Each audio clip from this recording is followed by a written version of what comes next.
Technical difficulties. Cowboys drop another one. Ravens beat the 49ers badly. And Amari Cooper with 265 receiving yards. Whew. Let's talk about it.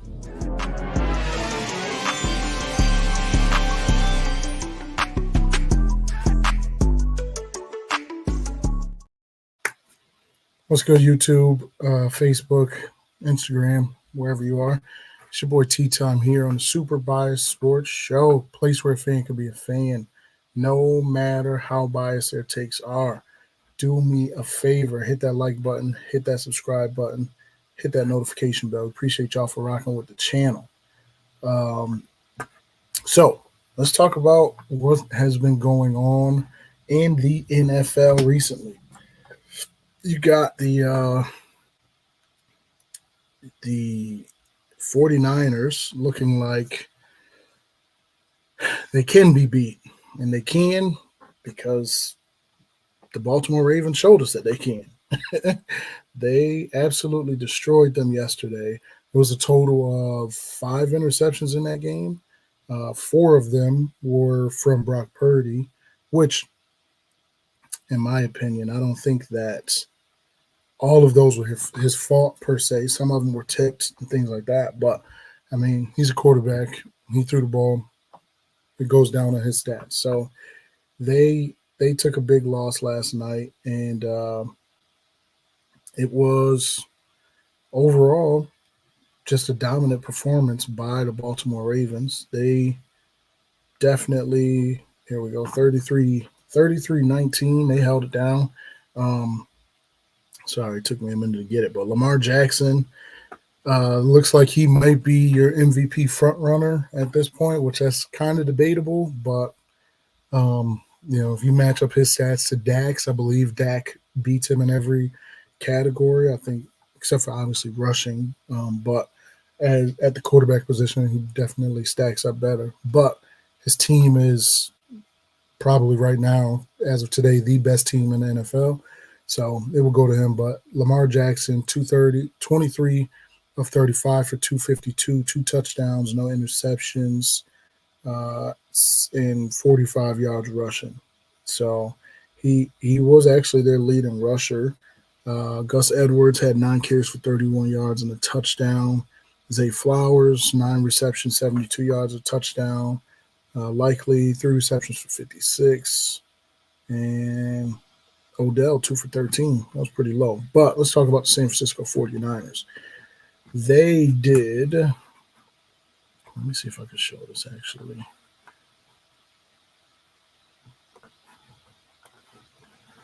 Here we go. Player stats. So for the 49ers, you got Brock Purdy, 18 of 32 for 255, 0 touchdowns, and 4 interceptions. Sheesh. Sam Darnold, though, came in, I think it was in the fourth quarter, went 8 of 14, 81 yards, 1 touchdown, and he threw that final interception. It really didn't matter because the game was practically over. It wasn't much time left in the game, but he definitely gave them a spark, which made me wonder why didn't they go to Sam Darnold earlier, because Brock Purdy threw 4 interceptions pretty early on in the game, and he just didn't – he looked disconnected. He didn't look like he was it just didn't look good overall. He looked bad. But he was 18-32 for 255 with 0 touchdowns, 4 interceptions. Christian McCaffrey, 14 carries, 103 yards, and a touchdown. Then you had George Kittle, finally did something good, but I didn't really need him. The league that I got him in, it didn't matter. I was already eliminated. But seven receptions for 126 yards. Brandon Ayuk, 6 for 113. Debo, 4 for 47. And McCaffrey added another 28 yards in receiving. But let's look at this real quick. Overall, though, it's pretty crazy that the score was what it was and how dominant Baltimore was. And San Fran beat them in every statistical category. Total yards, they got 429. Passing yards, 308. Rushing yards, 121. Yards per play, 6.3. But the only thing that they don't beat them in is the turnovers. They turned the ball over 5 times. So, that that makes a big difference. Turnovers, and obviously these penalties didn't help. 10 for 102. So it was a pretty rough night for the San Francisco 49ers. But I mean, it's crazy. It just makes the whole playoff situation a lot more interesting. In the NFC, now everyone thought that the 49ers were the most dominant team. Now it's looking like the Baltimore Ravens. 49ers dropped to 11-4. Baltimore Ravens to 12-3. And let's see. So the 49ers still have the Washington Commanders and the Los Angeles Rams. The Commanders game, they should easily destroy them. That shouldn't even be a problem. But the Rams game, the Rams are starting to go on a little surge, and they're starting to look pretty decent. So that game could be pretty interesting. And then what happens if the 49ers drop another game? Then that brings Dallas and Philly back in the mix with potential playoff implications and that one seed and home field advantage and all of that. So that'll be pretty interesting to see what happens. And then let's look at the Baltimore Ravens. Their remaining schedule is going to actually be pretty interesting.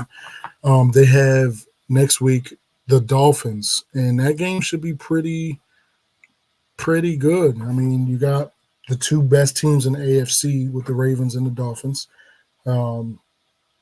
And Miami's coming off of a solid victory over the Dallas Cowboys. Everyone said that they couldn't beat a team with a winning record, and they ended up beating the Cowboys in a pretty tough matchup, on Christmas Eve. So it'll be interesting. Now you got the Dolphins going to see the Ravens, and the Ravens coming off of a huge win, which everyone said that was more than likely your Super Bowl preview. And if that's what it is, then B-Rob, one of the guys that's usually on the show, he's on vacation. He might be right about his AFC holding it down and, winning the next, I think he said the next 5.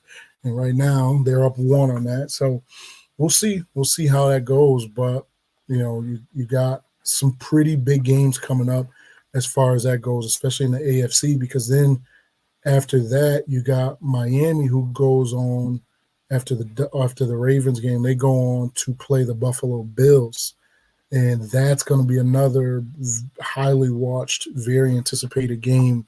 Will the Dolphins get some get back? Will they be able to get them and beat the Bills? How is that going to pan out? Who's going to win that division? It does. I think Buffalo right now, they're in the playoffs, but, they got another matchup. It's just a lot of different playoff scenarios because the Bills, they have the New England Patriots, who are coming off of a pretty decent win on Sunday. And then they go to Buffalo. So it's like, it's a lot of moving parts. Can New England beat Buffalo? New England's a team that has nothing to play for, in my opinion. They're 4-11.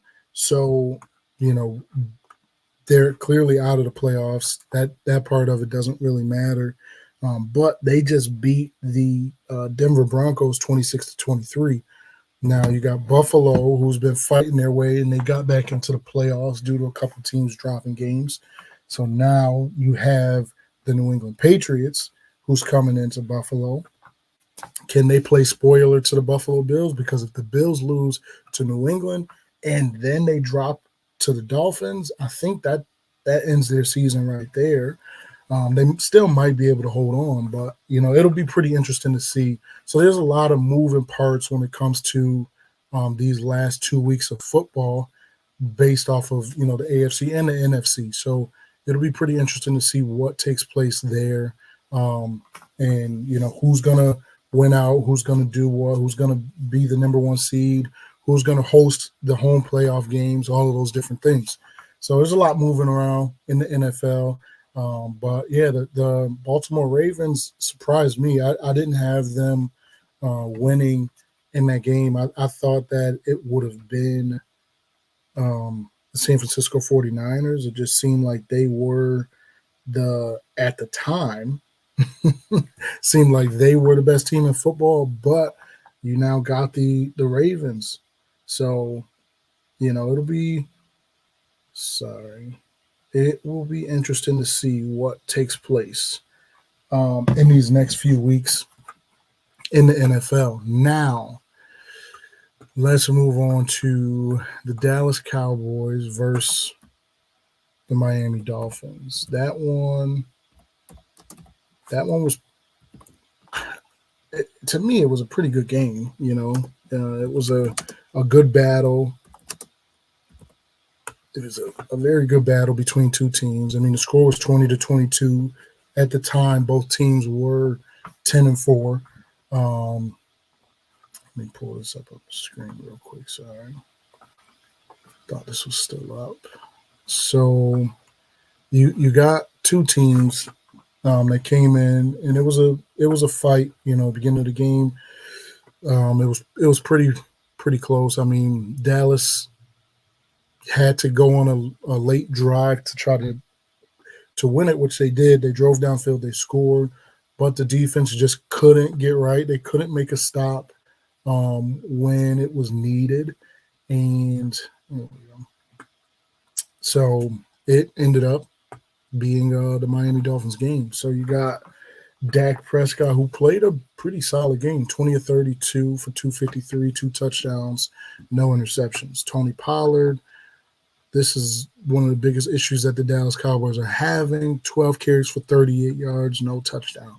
And it was a wide open. If he just ran to the pylon, he would have scored, could have changed the game for the Cowboys. He got stopped on the half-yard line, which is absolutely crazy. We absolutely miss Ezekiel Elliott, but, this is what we have. This is what we're stuck with, and that's how it goes. I mean, it's pretty crazy that your running back, your quarterback, and your wide receiver, that's where your rushing yards are at. It's pretty poor, and that's a huge issue that the Cowboys are dealing with. On the bright side, you got CeeDee Lamb, 6 receptions for 118 yards with a touchdown. He's doing his thing. Jalen Tolbert, 2 for 51. Jake Ferguson, 4 for 45. Brandon Cooks, 2 for 14 and a touchdown. Offense wasn't great, but they did good enough. They were competitive. To me, it seemed like the defense just couldn't make a stop. Obviously, the Dolphins played a great game, but I mean, Tua didn't do anything spectacular. I think we held them for the most part all across the board. Tua was 24-37 for 293 with a touchdown, no interceptions. Mostert, 11 carries for 46 yards. He was banged up in that game, in and out of the lineup. So we kind of held their rushing attack, which was good, but we just didn't hold him when we needed to, which was in that last drive, and they drove down and kicked that field goal and won the game. Tyreek Hill still looks like he's dealing with that ankle injury, but 9 for 99, no touchdowns. Told B-Rob that the Dallas Cowboys were going to hold him under his average of like 130 yards or whatever he needed or was getting. We held him under 100 yards. So I was right about that. Waddle was another one who was banged up in that game. So overall, I mean, they didn't dominate. It was, like I said, a good battle between two teams. And just the end result was the Dallas Cowboys dropping another game. They lost to Buffalo. Now they lost to the Dolphins. And then they got to go and face the Detroit Lions. Let's look at what they got coming up. They got the Detroit Lions at home on Saturday. So kind of a short week, but it's a home game. And it's Detroit. We usually handle Detroit, but that one's going to be pretty interesting. I mean, you got the Lions coming off of a victory. They're 11-4. They just clinched the playoffs for the first time in God only knows how many years. So that's going to be a pretty good game right there. It'll be a battle because they have a solid rushing attack, and the Dallas Cowboys obviously struggle against the run.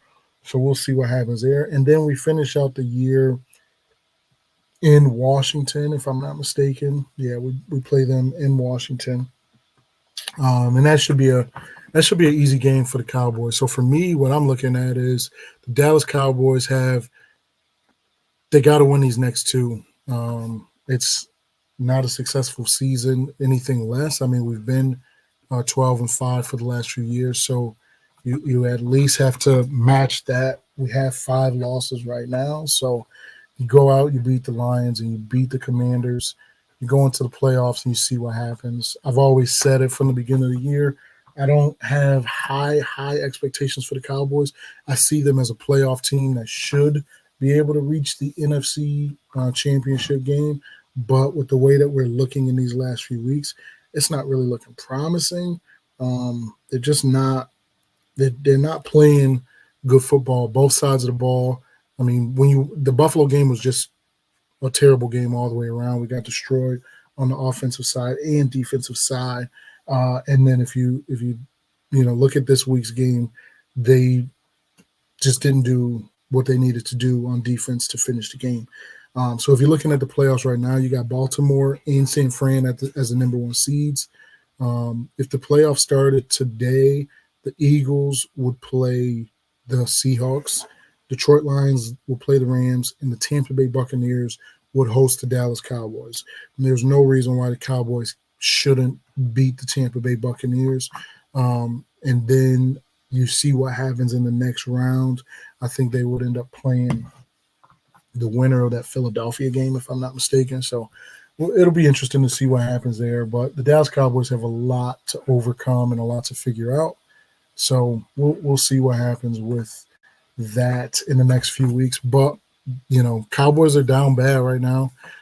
They at least look better. They scored in this game, so they definitely did better on that part. But overall, just not what we're looking for our team. And then how about this guy, Amari Cooper? This guy, 265 receiving yards in against the Houston Texans. So that was pretty crazy. Him and shout out to Joe Flacco. That was a really dominant performance by them, albeit the Houston Texans are still without C.J. Stroud. So that has obviously made a huge difference. But Joe Flacco off of his couch, he was just on his couch, 2 weeks ago, 27-42, 368 yards, 3 touchdowns. He did throw 2 interceptions, but obviously it didn't make a difference because Amari Cooper, 11 catches for 265 yards and 2 touchdowns.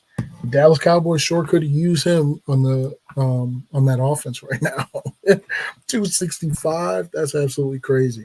But congratulations to him. And now, I mean, the Cleveland Browns, I almost say Cavaliers. The Cleveland Browns are 10-5 after losing their franchise quarterback to a season-ending injury. But they got Joe Flacco, who is proven he's a Super Bowl winning quarterback. So it'll be interesting to see what happens over there in Cleveland. They still have some competitiveness in them, and obviously they haven't quit. And they have remaining the Jets, which they should beat. And then it'll be interesting, a showdown with the Cincinnati Bengals, who is right now on the outside of the playoffs looking in. They dropped a game this weekend that a lot of people thought that they would have won. But I believe they just threw too many. They had those turnovers, and the Steelers just dominated, which was surprising because the Steelers have not been doing good. But 3 interceptions, it's just never going to win you games. So it's pretty crazy. But I mean, overall, the NFL is getting to be pretty interesting. It's a lot going on. Fantasy wise, there's a lot happening in a lot of these fantasy leagues. It should be championship week for everybody. So, you shout out to everybody who made it to the championship game. I'm in 3 leagues. 2 out of the 3, I'm in the championship game. 1, I definitely should win.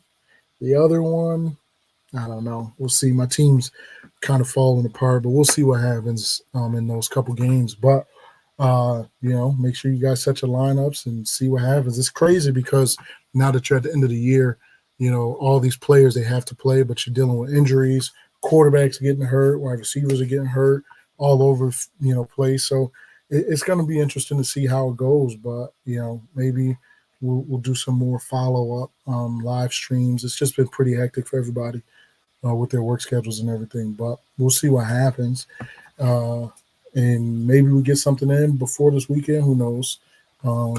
It's the holidays. It's, B-Rob's traveling, work, all sorts of things are happening. So, but Stay tuned for more NFL talk. We will definitely be chopping it up and getting ready to see who's going to be in the playoffs and what it's going to look like for everyone's teams. Right now, I might be the only team on the stream actually in the playoffs. The Giants are out. We know we know what their team's about. The Patriots are out. They're just playing spoiler. Hopefully, they can have a good game next week against the Buffalo Bills. That'll be interesting to see. There's always that one team that plays spoiler to, your conference or your division rivals. So that'll be interesting. I'm sure they're going to play that game pretty tough. And then the Bengals, they're right there on the outside. But if things fall in place, if they can win these last two games, and if Buffalo drops a game or two, then I think it opens it back up for the Bengals to be back in the playoffs. So there's a lot that can go on in these playoffs, and different positions and things like that of where these teams are going to fall. So it'll be pretty cool to see. I did the NFC. I'm gonna do the AFC real quick, and then I'm gonna get off of here. Let's see. So you got, there we go. You got the Baltimore Ravens leading. Baltimore Ravens they will have the first round bye. So then you got Miami. If the playoffs started today, Miami will play the Colts. Kansas City will play the Buffalo Bills. That's always an interesting matchup. And then the Jacksonville Jaguars will play the Cleveland Browns. So that'll be pretty interesting. We'll see what happens, though. This could be a year where a team that hasn't been in the Super Bowl in recent years, or a team that's never been, there's sure possibility to see what happens, in these playoffs. So it'll be interesting to see what happens. And I mean, this year is truly any given Sunday, Monday, Saturday, Thursday. So stay tuned though, and we'll see what comes of it. But I'm about to get off of here, and I think I covered everything that I wanted to talk about. I might do a Cowboys only stream at some point, but just wanted to do our Tuesday night stream. We haven't been on in a little bit, so I figured I'd come in here and chop it up with you guys and keep you guys posted on what's going on in the NFL and our thoughts and things like that. So, stay tuned for more content. And it's your boy T Time, and I'm out of here. Yeah, have a good night. Go Cowboys.